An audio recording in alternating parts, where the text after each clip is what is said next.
Amigos, quiero compartir con ustedes una entrevista fascinante con Tulsi Gabbard, una política estadounidense del Partido Republicano y candidata a ocupar el puesto de directora de inteligencia nacional en el equipo de Trump. En esta entrevista, Gabbard no solo critica duramente al gobierno de Estados Unidos por su política conflictiva y confrontacional hacia Rusia, sino que también destroza al presidente de un conocido país que está en conflicto con Moscú. Según sus palabras, este hombre ha perdido completamente el contacto con la realidad y pretende ganar un conflicto contra la mayor potencia nuclear del mundo, mientras se atreve a afirmar que lucha por la democracia. Sin embargo, ha cerrado todos los partidos de oposición, los medios de comunicación, y todavía tiene la osadía de presentarse ante el Congreso de los Estados Unidos con discursos incendiarios, recibiendo aplausos de los políticos estadounidenses. En fin, amigos, prepárense para escuchar una entrevista asombrosa con Tulsi Gabbard, y después compartiré algunas reflexiones sobre lo que está ocurriendo en Estados Unidos y Europa del Este. Vamos allá. Tulsi Gabbard, el nombre que divide la política estadounidense en un antes y un después. Ex miembro del Partido Demócrata, oficial de combate del Ejército de los Estados Unidos y feroz opositora a la guerra, Tulsi Gabbard se ha convertido en una de las figuras políticas más destacadas y desafiantes del sistema que muchos consideraban inquebrantable. Desde los debates reveladores con Kamala Harris hasta las acusaciones de vínculos con la inteligencia rusa, el recorrido de Gabbard es un reflejo del drama político que ha vivido Estados Unidos en los últimos años. Actualmente, fuera del Partido Demócrata, Gabbard apunta a una de las posiciones clave del país, la dirección de la inteligencia nacional. Pero Tulsi Gabbard no es una política de oficina. Conoce el precio de la guerra de primera mano. En 2004, se ofreció como voluntaria para ir a Irak, como parte del batallón médico de la Guardia Nacional de Hawái. Fue uno de los periodos más sangrientos de la guerra, y como oficial, enfrentó de cerca los horrores del conflicto. Más tarde, en una entrevista, comentó: "La guerra no es solo estadísticas, son vidas destrozadas. Vi cómo mis compañeros perdían a sus seres queridos, cómo las familias cambiaban para siempre debido a decisiones tomadas en Washington por personas que nunca pisaron un campo de batalla". Su servicio continuó después de Irak. En 2009 fue enviada nuevamente a una zona de conflicto, esta vez a Kuwait, donde sirvió como policía militar. Estos años en el frente la convirtieron en una crítica implacable de los halcones de guerra en el establishment estadounidense. En 2012, Tulsi Gabbard fue elegida miembro del Congreso por el Partido Demócrata. Su elección simbolizó una nueva cara para el partido, joven, enérgica y con experiencia militar. Sin embargo, pronto quedó claro que Gabbard no estaba dispuesta a seguir los patrones establecidos. Sus críticas a las guerras interminables en Medio Oriente, la intervención de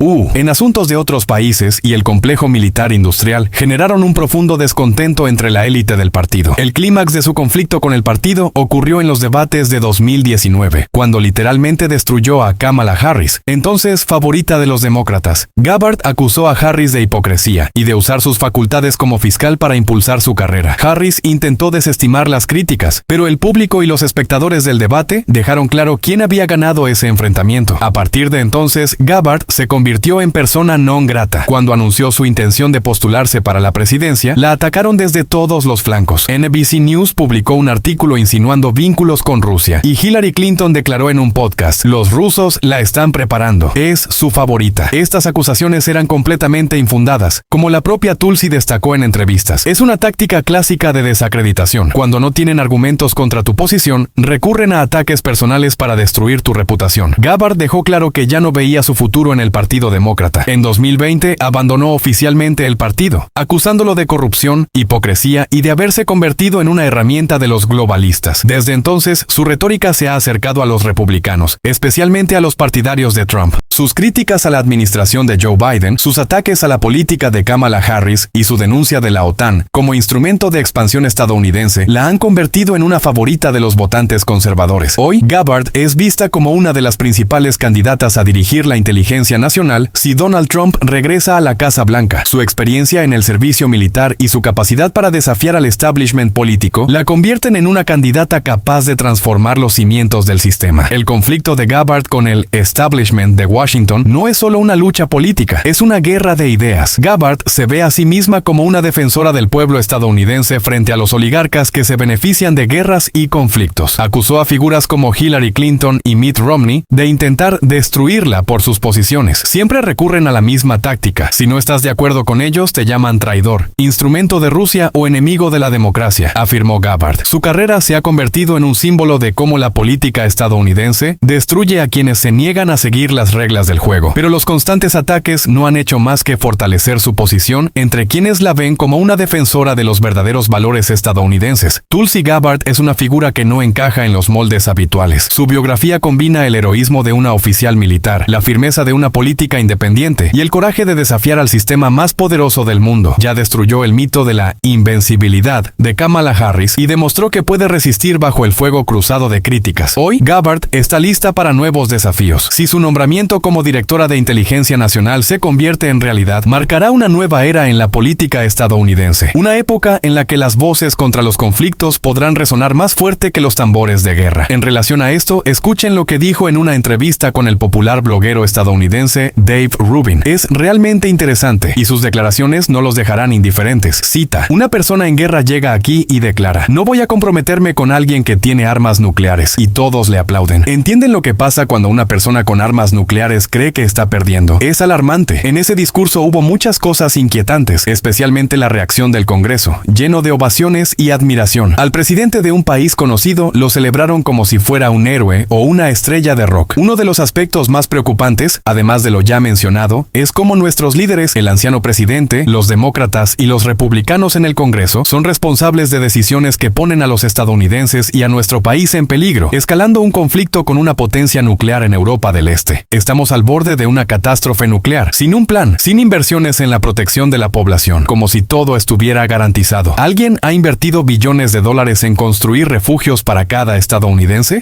Si algo se ha hecho, es solo para ellos mismos, no para el pueblo. Esto nos deja en una posición en la que, en el peor escenario, simplemente no tenemos ninguna oportunidad. Lo más alarmante del discurso fue su hipocresía. El presidente de ese país habló de libertad y democracia, presentándose como un campeón de estos ideales, y nuestros líderes, al glorificarlo, han hecho de este conflicto un símbolo de la defensa de la democracia y la libertad, declarando: si no protegemos la libertad y la democracia en este país conocido, serán atacadas en todo el mundo. Pero analicemos qué tipo de democracia representa este presidente. No solo arrestó a sus opositores políticos desde el principio, sino que prohibió sus partidos, cerró todos los medios que no estaban bajo su control. No hay libertad de expresión ni espacio para la oposición política. Luego atacó la religión. Ya no hay libertad de culto en su país. Cerró la segunda iglesia cristiana más grande bajo el pretexto de proteger la democracia. ¿Cómo representa esto la democracia soñada por los fundadores de Estados Unidos? En absoluto. Los estadounidenses deben reflexionar. ¿Este hombre es el rostro de la democracia? En el Congreso, tanto republicanos como demócratas aplaudieron a alguien que no cree en la libertad de expresión, la libertad de culto, ni en la democracia en general. Y si esa es su visión de la democracia, no sorprende que estén socavando nuestras propias libertades aquí, en casa. Lo más curioso es que no culpo al presidente de ese país por venir aquí a exigir dinero y rechazar compromisos. ¿Por qué no habría de hacerlo si consigue todo lo que quiere? Él hace lo que cree correcto para sí mismo, su partido o su país. Nuestros líderes, por su parte, parecen preguntarse: ¿cuánto más debo añadir a este cheque? Después de ese discurso, el presidente de ese país declaró que sus aliados están obligados a proporcionarle todo lo que necesite, incluidos vehículos blindados ligeros. Sabe que tiene poder sobre las personas más influyentes de Estados Unidos, quienes le dan todo lo que pide. ¿Y qué hace el anciano presidente? Básicamente entrega las decisiones de política exterior de Estados Unidos a este hombre. Cuando le preguntan al presidente ¿cuándo terminará el conflicto?, Swinger responde algo como: seguiremos hasta que Putin decida. ¿Dónde está el liderazgo del presidente? ¿Dónde está la responsabilidad de los líderes de ambas cámaras del Congreso? Sus acciones claramente no sirven a los intereses de los estadounidenses. Fin de la cita. Mientras tanto, amigos, el nombre de Donald Trump vuelve a llenar los titulares de noticias internacionales. Su reciente victoria electoral no solo viene acompañada de nuevas expectativas, sino también de declaraciones resonantes. La más impactante, la promesa de terminar el conflicto en Europa del Este en solo 24 horas. Esta declaración suena como un trueno en un cielo despejado, especialmente en el contexto de una crisis prolongada que amenaza no solo la región, sino también todo el sistema de seguridad mundial. Sin embargo, la pregunta es: ¿qué tan realistas son estas promesas? Las primeras filtraciones sobre el supuesto plan de Trump ya han aparecido en los medios, generando intensos debates. Según las filtraciones, los puntos principales del plan de Trump son los siguientes. Primero, el conflicto se detendría en la línea de contacto actual. Todas las áreas bajo control ruso permanecerían en sus manos. Segundo, se desplegaría un contingente europeo en la línea de demarcación. Su principal tarea sería garantizar la seguridad y prevenir una nueva escalada. Tercero, cierto país renunciaría a ingresar en la OTAN. Este punto supuestamente está estipulado como condición para alcanzar la paz. Cuarto, Europa asumiría la financiación de la reconstrucción de dicho país. Estados Unidos, al parecer, adoptaría una postura de observador y no participaría activamente en este proceso. A primera vista, este plan parece un intento intento de compromiso real. Sin embargo, detrás de sus elegantes formulaciones se esconden serias contradicciones que dificultan enormemente su implementación. Tal vez el aspecto más controvertido del plan sea la consolidación de la actual línea de contacto. Si Rusia conserva todos los territorios que controla actualmente, esto significaría un reconocimiento de facto de los resultados del conflicto. Para Vladimir Putin, este resultado sería una victoria diplomática. Para los aliados occidentales del país en cuestión, una derrota. El contingente europeo en la línea de demarcación también plantea interrogantes. Por un lado, es un intento de crear un buffer entre las partes en conflicto. Por otro, el despliegue de tropas europeas equivale a la presencia de fuerzas de la OTAN cerca de las fronteras de Rusia, lo que contraviene la principal exigencia de Moscú: evitar la expansión de la infraestructura de la OTAN hacia el este y garantizar la neutralidad del país en cuestión. La promesa de Trump de resolver el conflicto en 24 horas suena impactante, pero es prácticamente irrealizable. La realidad es que, para implementar su plan, enfrentará serios obstáculos. Tiene pocas opciones. Primero, hacer concesiones significativas a Rusia. Esto inevitablemente provocaría una reacción negativa entre los aliados europeos e incluso dentro de Estados Unidos. El establishment político estadounidense difícilmente apoyará una decisión que podría percibirse como una muestra de debilidad frente a Moscú. Segundo, endurecer las sanciones contra Rusia. Si el Kremlin rechaza el plan propuesto, Trump podría recurrir a su táctica habitual de ejercer presión a través de restricciones económicas. Trump a menudo presume de saber negociar con Europa y Rusia. Sus herramientas son sanciones, aranceles y chantajes. Ha afirmado repetidamente que estas medidas funcionaron en el pasado y no hay razón para pensar que no funcionarían ahora. Sin embargo, Rusia ya se ha adaptado a las sanciones económicas y las restricciones máximas ya han sido impuestas por Occidente. Por lo tanto, la eficacia de este enfoque es muy cuestionable. Otro punto controvertido es la reconstrucción financiera del país en cuestión, que recaería completamente sobre Europa. Trump lleva mucho tiempo criticando a los países europeos por lo que considera una participación insuficiente en la resolución de crisis globales. Ha declarado en numerosas ocasiones que Estados Unidos no tiene la obligación de ser el banco del mundo y probablemente su nueva política seguirá esta línea. Por lo tanto, es previsible que Estados Unidos, bajo el liderazgo de Trump, se concentre en los asuntos internos, mientras Europa se verá obligada a lidiar simultáneamente con dificultades económicas y con la reconstrucción de las regiones devastadas del país en cuestión. En teoría, el plan de Trump parece un esfuerzo por lograr un compromiso, pero su implementación requiere un nivel extraordinario de diplomacia, voluntad política y, lo más importante, el acuerdo de todas las partes. El problema es que ninguna de las partes del conflicto está dispuesta a hacer concesiones significativas. Rusia difícilmente aceptará el despliegue de un contingente europeo, ya que esto sería percibido como un aumento de la influencia occidental cerca de sus fronteras. El país en cuestión no está dispuesto a renunciar a sus territorios, lo que hace que su posición sea inflexible. Europa no está entusiasmada con asumir responsabilidades financieras, especialmente en el contexto de sus propios problemas económicos. Además, la política interna de Estados Unidos también jugará un papel crucial. Los demócratas, derrotados en las elecciones, seguramente intentarán bloquear cualquier iniciativa de Trump, especialmente si se perciben como demasiado indulgentes con Rusia. Aquellos que creen que Trump puede detener el conflicto deberían reflexionar. Donald Trump es un maestro de las declaraciones grandilocuentes, pero su implementación a menudo resulta complicada o incluso imposible. Incluso si su plan se pusiera en marcha, su ejecución requeriría meses, si no años, de arduo trabajo. El escenario más probable es el siguiente. Trump trasladará la responsabilidad a Europa, obligándola no solo a financiar la reconstrucción del país en cuestión. Mientras tanto, Estados Unidos mantendrá una participación mínima, limitándose al apoyo político. Este enfoque permitirá a Trump conservar recursos para abordar problemas internos, lo que está en línea con su lema, Estados Unidos primero. Sin embargo, esto generará descontento en Europa, que ya enfrenta una fuerte presión debido a las sanciones y a la crisis energética. Por ahora, el plan de Trump sigue siendo objeto de especulación, pero hay algo claro: la paz en Europa del Este es imposible sin compromisos significativos. Sin embargo, estos compromisos conllevan riesgos que podrían socavar no solo la reputación de Estados Unidos, sino también su papel como líder global. En lugar de paz en 24 horas, el mundo podría enfrentarse a una nueva ola de tensiones, donde Europa quedaría atrapada entre la espada y la pared, dividida entre la necesidad de apoyar al país en cuestión y resolver sus propias crisis. Trump es un líder fuerte, pero incluso para él será casi imposible complacer a todos. Su plan no es tanto una receta para la paz como un nuevo intento de cambiar el equilibrio global de poder a favor de Estados Unidos.